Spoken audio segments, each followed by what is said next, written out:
Hi, I'm Susan. Hi, my name is Andres, and today we're going to be doing topic 1, Freuds and Jungian concepts on Harry Potter. Harry Potter is a young boy who's orphaned and sent to live with his aunt and uncle, where he then discovers that he's a wizard. He comes to Hogwarts, School of Witchcraft and Wizardry, and he learns about all the spells and what it's like to be one, and then he discovers that he is special and needs to defeat Lord Voldemort. The Freudian concepts in Harry Potter can be one that the Wizarding World is the unconscious of humanity because the Wizarding World operates on a level that is secret to the rest of the Muggles, Muggles being humans, and thus they're not very aware of what happens, but it does influence their world.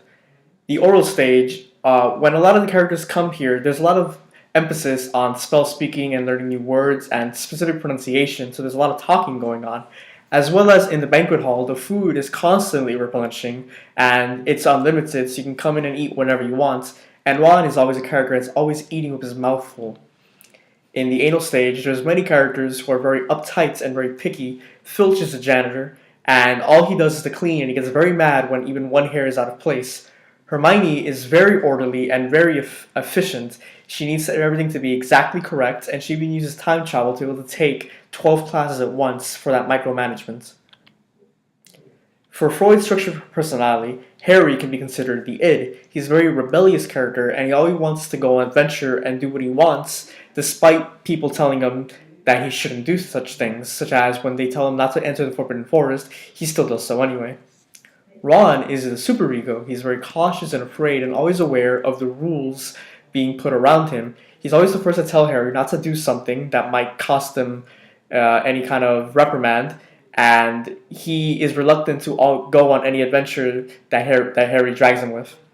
Hermione is the ego. She's very cool-headed and controlled. She's often very aware of the rules, but tends to bend them a bit to get what she needs if she can't get them otherwise.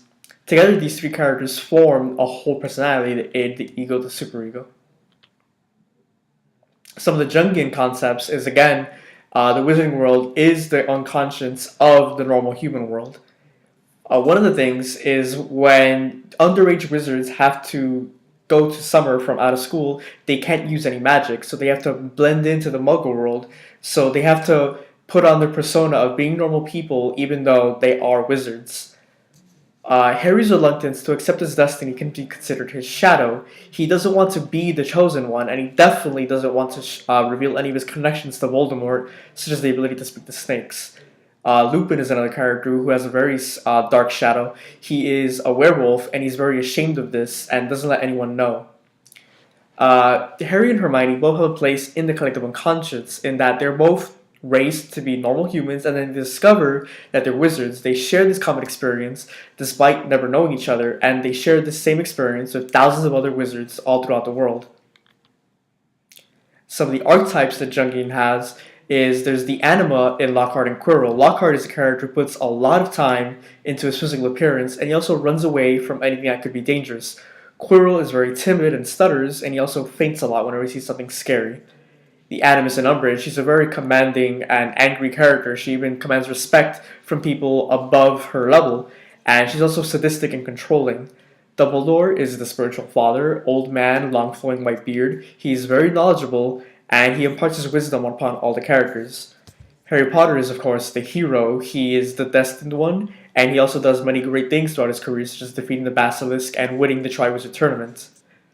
Fred and George Weasley are, of course, the tricksters, in that they're always playing pranks and causing mischief, but oftentimes it's very helpful to the hero because they distract the teachers from Harry's activities.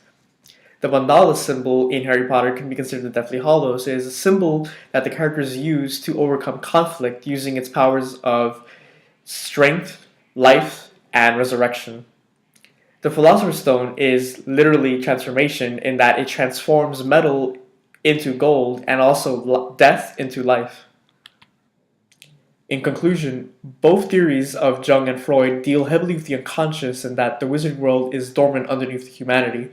Harry finds a lot of conflict between his unconscious self and the part of Voldemort that lives inside him and wanting to be a normal person, or at least a normal wizard. Everyone he meets is a guide towards him maturing, such as Ron's superego and Hermione's ego.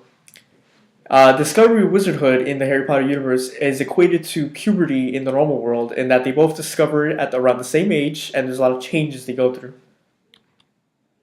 And these are references. Thank you very much. Bye bye.